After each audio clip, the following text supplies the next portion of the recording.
Tarzan के बारे में कौन नहीं जानता। जंगलों में पला बड़ा टार्ज़न ताकत की एक अपनी मिसाल था। टार्ज़न अफ्रीका के जंगल में वाक़ अपने दोस्त जाशू सरदार के कबीले में जा रहा था, जहां कबीले को एक बहुत बड़े अजदहे जैसे भयानक अजाब का सामना था। ये अजदहा चंद दिनों में ही कबीले के सैकड़ों जानवरों के बाद अब इंसानों को अपनी खुराक का हिस्सा बना रहा था। कबीला इस वक्त सख्त परेशान और मुश्किलात से दो चार था। टार्ज़न जब मंगू के साथ जाशू सरदार के कबीले पहुंचा तो देखा कि जंगली मर्द और औरतें दायरा बनाकर खड़े रो रहे हैं। टार्ज़न इनको परे हटाकर आगे बढ़ा और दरमियान में सरदार जाशू के बेटे की लाश पड़ी थी। जाशू बड़े हौसले वाला सरदार था। इसने टार्ज़न को देखकर कहा, टार्ज़न, जो होना था वो हो गया। करने वाला काम यह है कि इस 30 फुट लंबे अजदहे की तलाश की जाए जिसने मेरे बेटे को हलाक किया। टार्ज़न ये सुनकर पहले तो सोचने पर मजबूर हो गया कि आखिर ये अजदहा कहां से आ गया। फिर जाशू के कंधे पर हाथ रखकर कहा, मुझे आपके जवान बेटे की मौत का सदमा हुआ है और जब तक इस अजदहे को मैं सजा न दे दूं चैन से नहीं बैठूंगा। कबीले के लोग जाशू सरदार के बेटे की आखिरी रसूमात अदा कर रहे थे। टार्ज़न ने लोगों से अजदहे के बारे में जरूरी मालूमात लेकर मंगू के साथ जंगल में पहुंच गया तो दोनों ने मुंह पर हाथ रखकर लंबी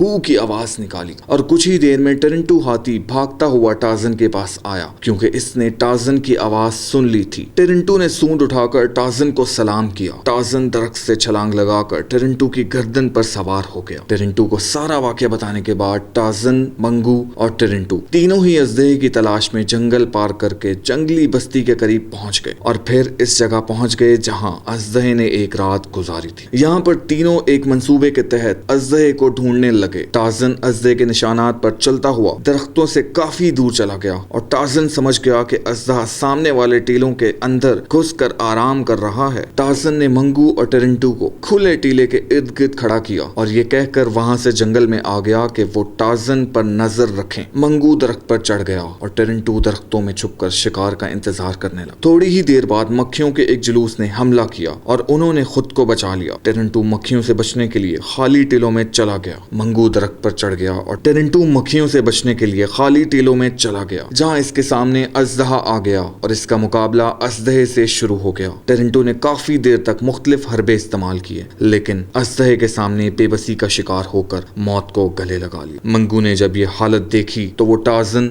जो कि एक आबशार के पास लेटा हुआ था, इसको इत्तला दे दी। टार्ज़न खाली टीलों की तरफ जा रहा था कि इसे दूर से टेरिंटू लड़ता हुआ दिखाई दिया। टार्ज़न ने जब देखा कि टेरिंटू मर चुका है तो टार्ज़न का रंग फक हो गया, क्योंकि टेरिंटू बचपन से टार्ज़न के पास ही था। टार्ज़न गुस्से में आकर अपना खंजर निकालकर खुले टीले की तरफ बढ़ा, लेकिन मंगू इसके पांव से लिपट गया और इसे जाने से रोक दिया। हाथी की मौत का सुनकर सभी को बड़ा सदमा हुआ। टार्ज़न ने जाशू सरदार के साथ मिलकर अजदहे को मारने के लिए मुख्तलिफ मंसूबे बनाए, लेकिन कामयाबी नहीं मिल रही थी। आखिरकार एक दिन की सुबह जाशू ने लोगों को सूखी लकड़ियां जमा करने का हुक्म दिया। पहले की तरह दरख्तों पर मुसल्ला जवान बैठा दिए। टार्ज़न ने तीर कमान और खंजर संभालकर टीले के अंदर जाने वाले रास्ते से दूर एक झाड़ी में छुपकर बैठ गया। इस मर्तबा हवा बड़ी तेज थी। जो ही गांव के एक जवान ने लकड़ियों को आग लगा दी। आग और धुआं ऊपर के बजाय टेलों के खुले दांतों की तरफ जाने लगे। टार्ज़न की स्कीम ठीक साबित हुई। देखते ही देखते आग फैल गई और घंटे बाद टेले की एक दीवार टूटकर नीचे गिर गई। टार्ज़न और जाशू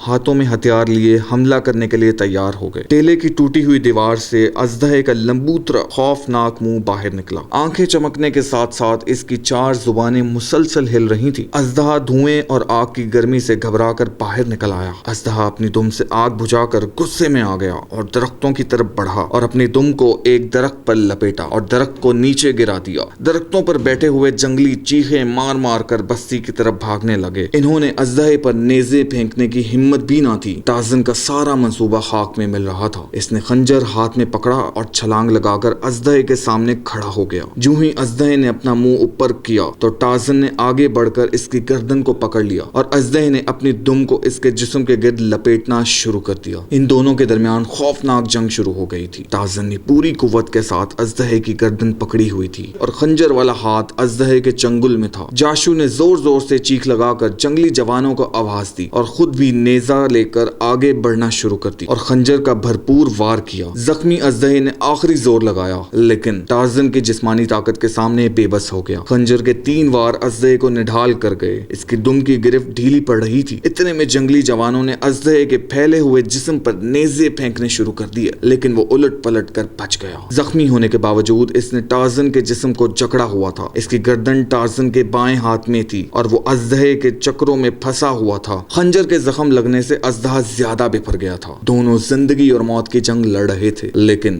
جاشو کے نیزے کے واروں نے اژدہے کا پچھلا حصہ چھلنی کر دیا تھا اور ادھر ٹارزن کے خنجر نے اژدہے کے دھڑ کو چیر دیا تھا۔ اژدہے نے آخری بار دم اٹھا کر ٹارزن پر حملہ کرنا چاہا تو سردار جاشو کے نیزے نے اسے دم اٹھانے کا موقع ہی نہیں دیا اور یوں ٹارزن اژدہے کے گرفت سے نکل گیا اور 20 سے 25 جوانوں نے اژدہے کو گھیرے میں لے لیا۔ دیکھتے ہی دیکھتے اژدہا ٹھنڈا ہو گیا اور اس پر پوری بستی میں خوشی پھیل گئی۔ جاشو نے اس وقت جشن کا اعلان کیا اور ٹارزن کو تحفے میں موتیوں کا ہار دیا۔ یوں پوری بستی ہنسی خوشی زندگی گزارنے لگی۔